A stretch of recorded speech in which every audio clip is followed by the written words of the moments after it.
Сидів я у Мінській на Володарського і в американців у дворі круглая тюрьма.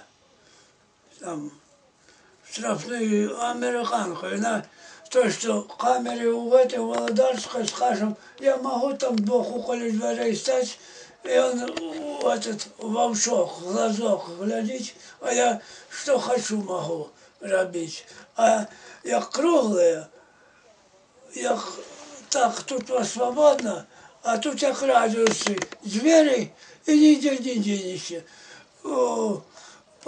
Само ложку, койка на замку, на завесу, замыкается, применивши, матрас выкинули, и все.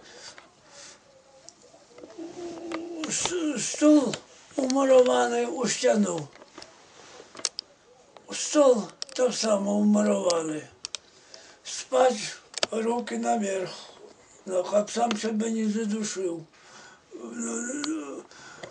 Вот. Все, шкло, также в тюрмах намордники, кожухи, як вони зовуть. А там матове шкло. Коли з другого поверхня, коли в этих лестниці, драбинах этой, що сетки, коли скочиш, не заб'єшся, як на батуті.